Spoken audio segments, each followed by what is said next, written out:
بسم اللہ الرحمن الرحیم واما بنعمت ربک فحدث صدق اللہ مولانا العظیم۔ مہینے سال بھر آتے رہتے ہیں جاتے رہتے ہیں، دن بھی آتے ہیں جاتے ہیں،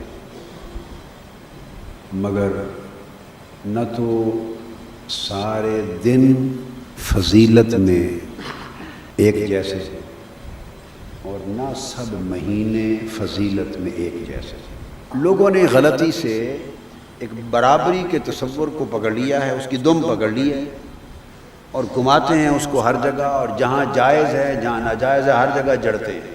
یہاں سے غلط خیالات جنم لیتے ہیں، دین کے غلط تصورات جنم لیتے ہیں۔ اللہ پاک نے جگہ جگہ امتیازات قائم کیے ہیں، اور جو فرق اور امتیاز اللہ رکھتا ہے وہ اس کے اصول مساوات کے منافی نہیں ہے۔ مساوات کا اصول اور ہے، اس کا تعلق سوشل لائف سے ہے۔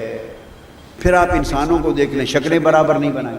یہ جو ڈھکوسلائے برابری ہے، کیا ڈھکوسلائے برابری، یعنی ہر چیز پہ برابری نہیں، برابری کی حد ہے، اس کا مفہوم سمجھنا چاہیے۔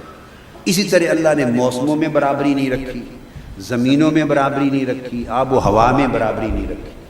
تو گویا آب و ہوا بھی بدلتی ہے، موسم بھی بدلتے ہیں۔ ایگزیکٹلی یہ سمجھ لو کہ زمین تو وہی ہے 12 مہینوں کی، مگر مہینوں کے موسم بدلتے رہتے ہیں، مہینوں کے موسم بدلتے رہتے ہیں، اور جب موسم بدلتا ہے تو روحانی آب و ہوا بدل جاتی ہے۔ کچھ مہینے اور کچھ ایام ایسے بھی آتے ہیں جن میں اللہ رب العزت کی رحمت جوش پر ہوتی ہے، اللہ کی رحمت جوش پہ ہوتی ہے، جھوم جھوم کے آتی ہے اللہ کی رحمت، اس کی بخشش، اس کی مغفرت، اس کی عطائیں، اس کا لطف و کرم، اس کی رحمتیں، اس کی برکتیں جوش پر ہوتی ہے، جس طرح سمندر میں تلاطم آ جاتا ہے۔ کچھ ایسے وقت بھی آتے ہیں، ان میں ماہ رمضان المبارک بھی ہے، ان میں ماہ رمضان المبارک، اور رمضان کی 30 راتوں اور 30 دنوں میں پھر شب قدر بھی، لیلۃ القدر، اس میں اللہ کی رحمت اور عطا اتنے جوش پر ہوتی ہے کہ اس کے جوش رحمت نے ایک رات کو 1000 مہینوں سے افضل بنا دیا۔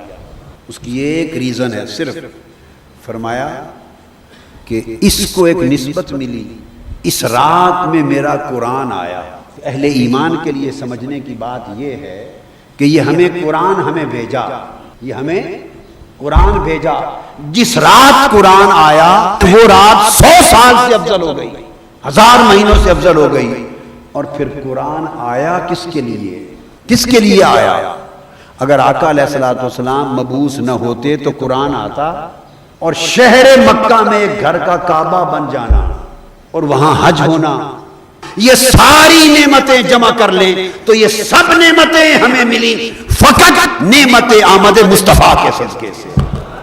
تو اندازہ کر لیں وہ رات اور وہ مہینہ جس میں وہ صاحب قرآن زمین پر آیا، کہ جس کے آنے سے پھر قرآن بھی اترتا گیا اور رمضان بھی آتا گیا اور اسلام بھی آتا گیا۔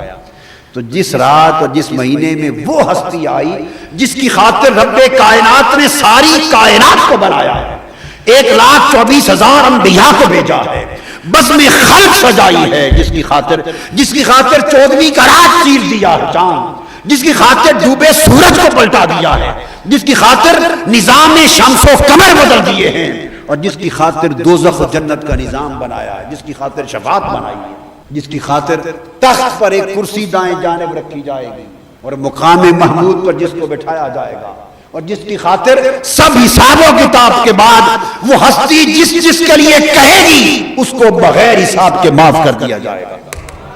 سو لاکھ رمضان ہوں تو مصطفیٰ کی ایک آمد کے لمحے پہ قربان ہو، کروڑوں رمضان آقا علیہ السلام کے لمحے ولادت پہ قربان ہو جائے۔ 11 مہینے آپ فرزانہ بن کے گزارتے ہیں، کیا بولیے نا، فرزانہ کہتے ہیں عقل مند، 11 مہینے عقل مند فرزانہ بن کے گزارتے ہیں۔ یہ مہینہ حضور کی ولادت کی خوشی میں دیوانہ بن کے گزارے، دیوانہ بن کے گزارے۔